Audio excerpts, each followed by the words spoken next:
Good morning. Now, you've just heard Toby talk about how removing barriers to entrepreneurship has always been part of our business.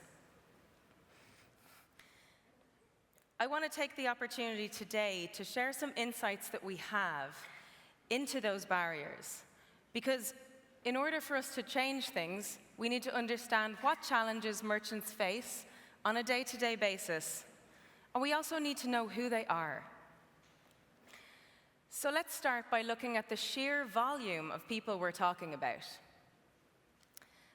At the end of 2016, we had 375,000 businesses on Shopify. That is pretty amazing. Today, it's more like 400,000. Thank you. Thank you to you for the huge part you've played in this.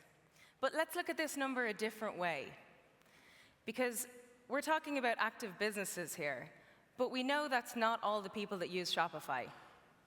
We're also talking about staff, we're talking about family and friends, and we're talking about you. So for the first time ever, I'm going to talk about how many active users we have on Shopify. And that is well over 1 million people. That's also pretty amazing.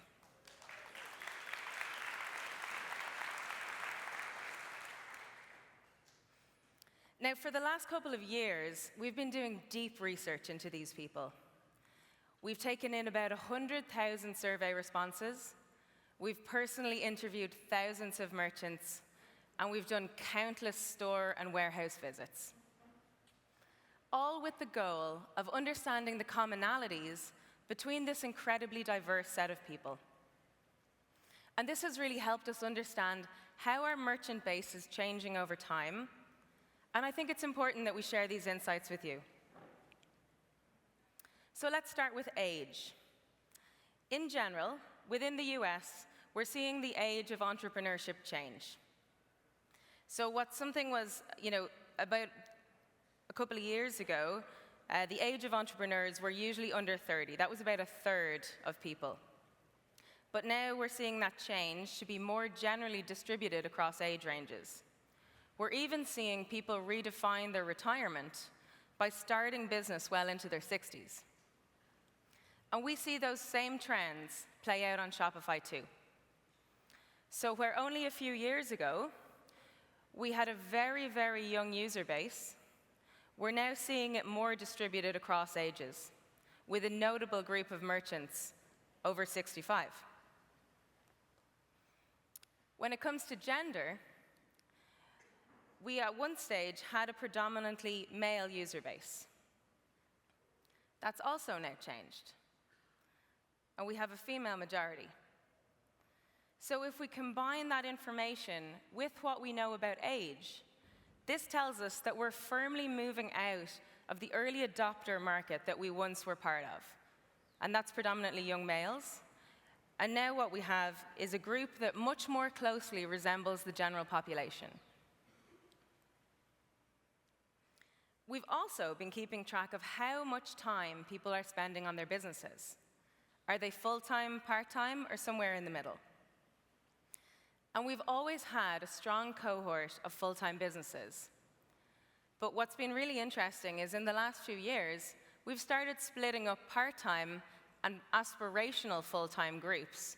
And we're seeing a huge jump in the number of people who want to turn their part-time business into a full-time business.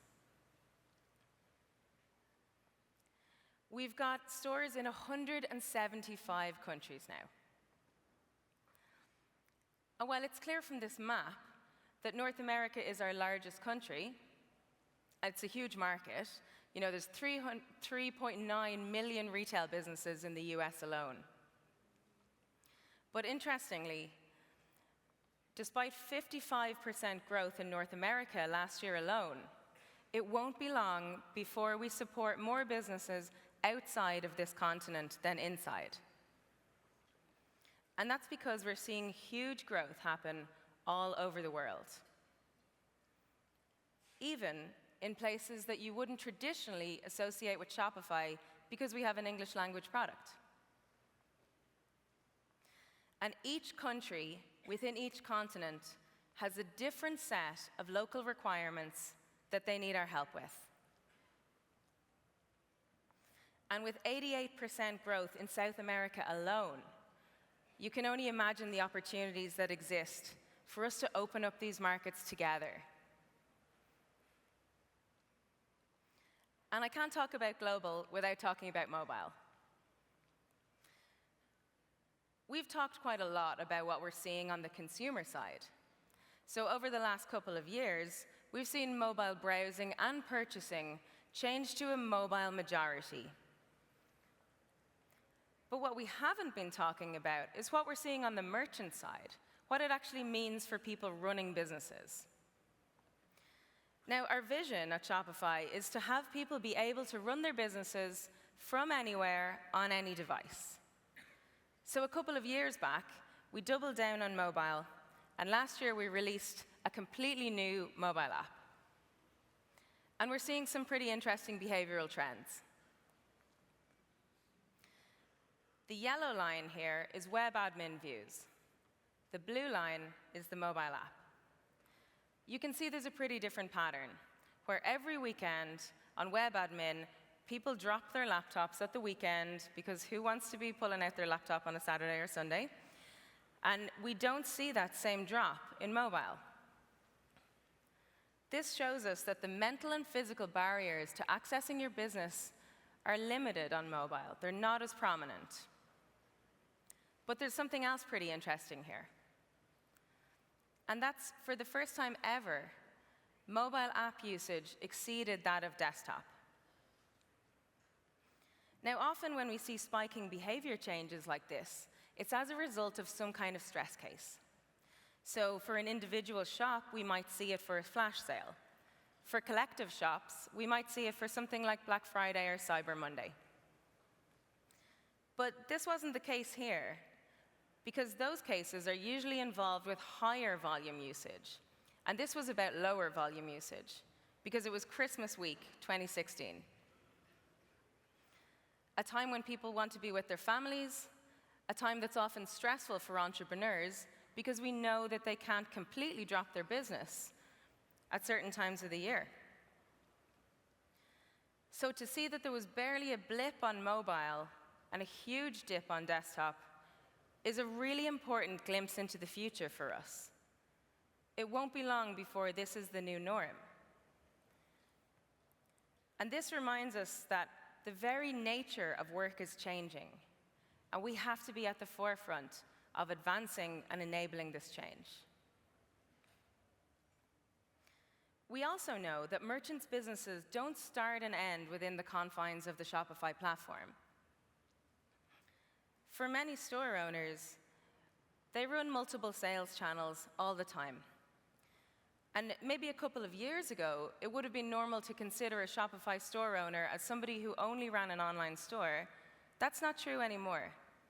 The majority of our merchants sell on at least 2 channels. So let's look at where merchants tell us they're making the majority of their sales. Online store is still the largest channel for the majority of merchants.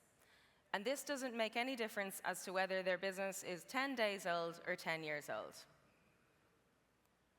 Retail is not the same. We see retail really come into prominence after the first year of a business's life, where often they start with pop-ups or marketplaces, and sometimes they move into full-scale physical retail stores. Next, we see marketplaces. And we often associate marketplaces with very early-stage businesses. And yes, it's true that merchants do come to us from places like Etsy and Amazon, but that doesn't mean that when they start their business on Shopify, they drop these marketplaces, with many businesses keeping reliable channels like Amazon and eBay well later on in their lives. And lastly, wholesale. This is often the trickiest one for Shopify merchants to run, given that B2B and B2C are so different. Now, of course, this is where something like apps often comes into play, in terms of exposing and enabling more channels and more of the uniqueness that is associated with each different business on Shopify. You heard Harley say that 65% of Shopify merchants use apps. A couple of years ago, we wanted to find out what they actually thought of apps. Are they a critical part of their business, or are they a nice to have? So we asked them. And 80% told us that they rely on apps to actually run the critical parts of the functionality of their business, to support the uniqueness of their business models. And not only that, but this number increases with the number of years the person has been on Shopify. As well, this increases with GMV. So the average store has between 3 and 4 apps.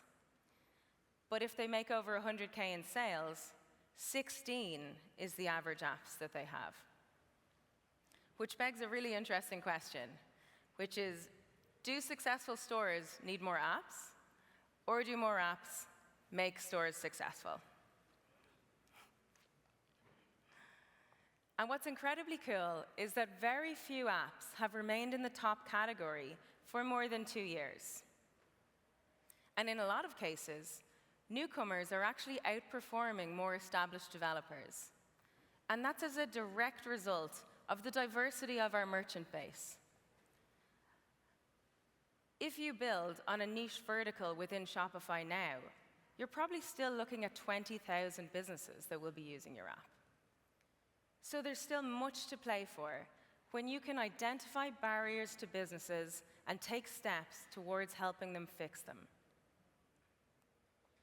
So what are some of these barriers and challenges that merchants feel? Again, we've been researching this for years. And what we found is that there are 4 key barriers to every business, regardless of if the business is 10 days or 10 years old. The first is products. For very early stage businesses, this often looks like just the sourcing and curation of their original products to start their store. It's about finding market fit. It's about looking after packaging and working out how you're going to ship your first products. But fast forward 5 years, and you might have 1 warehouse, 2 retail locations, and all the logistical product complexities that go with it. Next, we have money. At the start, most entrepreneurs don't have any.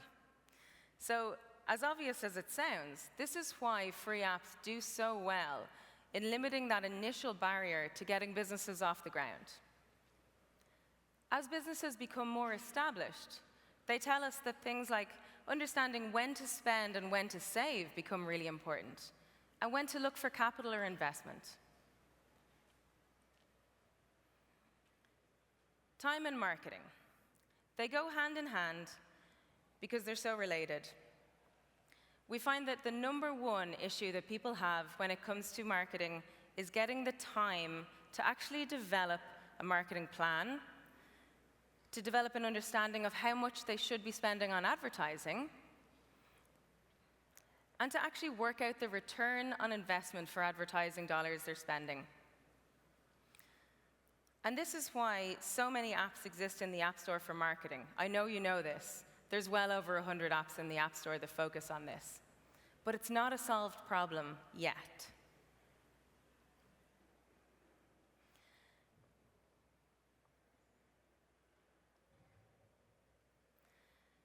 So by working together, I hope we can reduce these struggles, work to bend the curve, and create more entrepreneurs together. There's no one silver bullet to fix any of these challenges. Instead, we're going to start chipping away at these. We're going to keep opening the doors to more entrepreneurs. And next, you're going to have Satish come out to tell you how we're going to do that. Thank you. Please welcome Shopify's Vice President of Product, Satish Kanwar.